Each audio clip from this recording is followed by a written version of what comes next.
राजस्थान में पंचायत चुनाव पर देरी को लेकर दखल देने से सुप्रीम कोर्ट ने इनकार कर दिया है। दरअसल जो सीजेआई हैं सुप्रीम कोर्ट के सूर्यकांत, जस्टिस जयमाला बागची और जस्टिस विपुल एम पंचोली की बेंच में याचिका लगी थी, जिसे सुप्रीम कोर्ट ने खारिज कर दिया। कोर्ट ने बिहारीलाल रणवा और अन्य याचिकाकर्ताओं को हाई कोर्ट या किसी अन्य उपयुक्त मंच के सामने पहले जाने के लिए कहा है। याचिकाकर्ताओं ने कहा कि राजस्थान सरकार चुनाव प्रक्रिया को विलंबित करने की कोशिश कर रही है, जबकि सरकार ने पहले सर्वोच्च न्यायालय में सुप्रीम कोर्ट में यह आश्वासन दिया था कि चुनाव प्रक्रिया 15 अप्रैल 2026 तक पूरी कर ली जाएगी।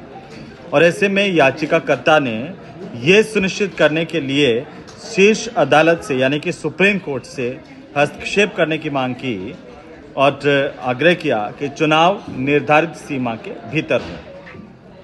अब सुप्रीम कोर्ट ने जो याचिकाकर्ता हैं उनकी याचिका पर विचार करने से इनकार किया, कहा कि इस चरण पर वो पहले इस मामले में हस्तक्षेप करने के लिए इच्छुक नहीं है इस चरण पर, क्योंकि यदि चुनाव प्रक्रिया से संबंधित समय सीमा या निर्देशों के उल्लंघन का कोई आरोप उत्पन्न होता है तो याचिकाकर्ता जो है वो हाई कोर्ट जाने के लिए स्वतंत्र है।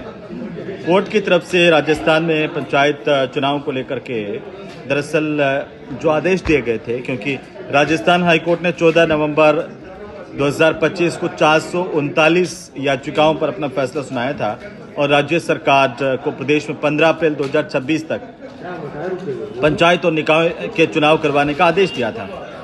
साथ ही सरकार को 31 दिसंबर 2025 को परिसीमन की प्रक्रिया पूरी करने के लिए कहा था। और इस आदेश के खिलाफ सुप्रीम कोर्ट में कई याचिकाएं दाखिल हुई, जिन पर सुनवाई के दौरान सरकार की तरफ से भी सुप्रीम कोर्ट में समय सीमा में चुनाव कराने का आश्वासन दिया था। और अब ये बड़ा फैसला है सुप्रीम कोर्ट का कि पंचायत चुनाव में देरी को लेकर के सुप्रीम कोर्ट ने हालांकि इस पर दखल देने से इनकार कर दिया है। तो कुल मिलाकर के सुप्रीम कोर्ट की तरफ से याचिकाकर्ताओं को इस मामले में कहा कि आप पहले हाई कोर्ट जाएं। अब देखना होगा कि क्या ये याचिकाकर्ता हाई कोर्ट में जाते हैं, क्या समय पर चुनाव हो पाते हैं, या सुप्रीम कोर्ट में फिर से इस तरह की कोई पिटीशन सामने आती है। लेकिन फिलहाल सबसे बड़ी बात यह है कि सुप्रीम कोर्ट ने इस देरी को लेकर के किसी तरह का इंस्ट्रक्शन देने, हस्तक्षेप करने से इनकार किया है।